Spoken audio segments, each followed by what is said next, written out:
I'm so lucky to be with a group of amazing, inspiring, supportive women, the Pinay Doulas Collective. Hello. Hi, Hello. Bianca. Okay, for everyone who does not know what a doula is, basically, what does a doula do? A doula can support another woman since beginning fertility, up to pregnancy, childbirth, postpartum, and breastfeeding. But basically, a doula is a woman who supports another woman. The most common questions of a pregnant woman and a mother, siguro yung the last stretch of pregnancy and Right. giving birth. What are the common misconceptions of Pinay mothers in that stage? Bawal kumain ng kung ano-ano. Ang dami, like, bawal kumain ng eggplant, bawal lumabas kapag 7 na ng gabi. Ganyan, so parang may maglalagay sila ng mga bawang sa surrounding ng bahay. Mga cultural beliefs na walang scientific evidence behind. So I said, this is not the word. Out with the old wives' tales and in with the actual pressing issues that surround motherhood. A lot of Filipinos think, or Filipinas think, is that when you're pregnant, you're sick. You're not sick. You're pregnant and you're bringing a life into the world. We need to parang stop thinking of women that way, that when they're pregnant, they're sick. So we need to really empower them and support them and make them feel they're most beautiful. But what is really out there, and what is the OB or what the healthcare practitioner is telling you more versus what is good for you and what is in your wishes, diba? The doula's role does not end with childbirth. Major challenges await new moms, and a doula's assistance may just be as needed during the postpartum phase. Or how about, you mentioned postpartum, mothers who just give birth. What do they usually come to you for? They usually ask, kasi yun nga, like Velvet said, they prepare for the birth. But then afterwards, parang, what will I eat? So the postpartum planning comes into that. So that's how we help. So we can come in there and help them just be with their baby, relax, and we can say that, for those who want to visit, can you please bring some food? And if the mother is breastfeeding, do not disturb her for a little bit until she's ready to talk to you.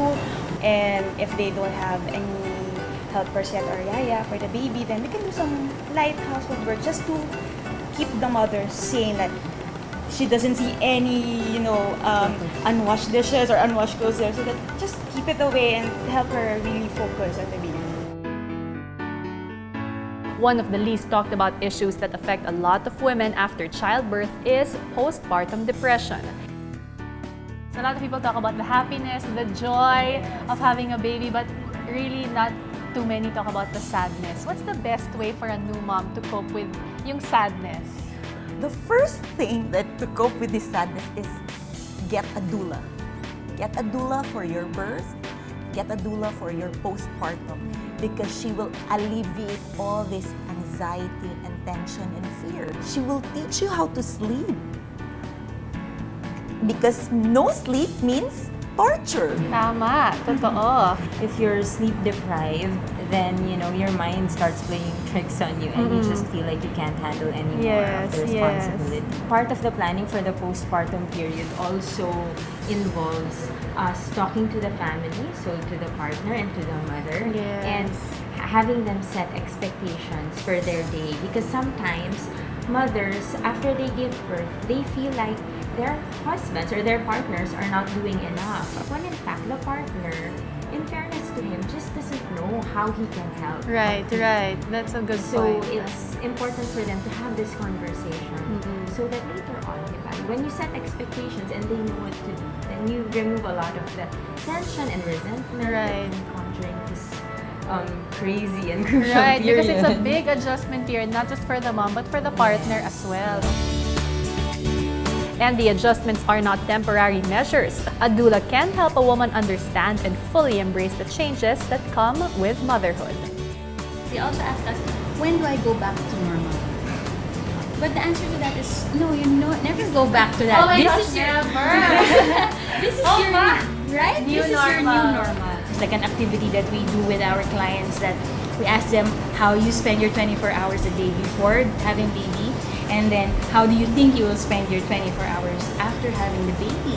And then they will see, oh, I really just can't go on the TV for 3 hours now. I have now a child who is under my care, who relies on me.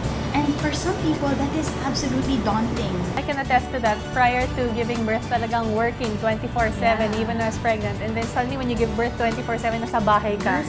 It's really crazy. It's a big change. We try our best to help give you the support even when we're not there with you. And that's what postpartum is all about.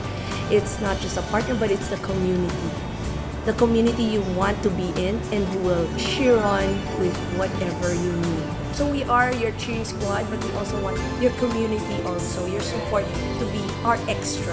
Your husband is the number one. We are the support of your husband. We do not replace him. If anyone wants to contact any of you, how do they do that? The Pinay Doulas Collective are maternal support practitioners who are here to help you from fertility, pregnancy, childbirth, postpartum, and breastfeeding. We are mothers and we have all experience of taking care of our children, and we can be contacted by pinaydoulascollective@gmail.com, or of course on Facebook we have a page, it's Pinay Doulas Collective. Please send us a message and we would love to support you when the time is right for you to have a baby.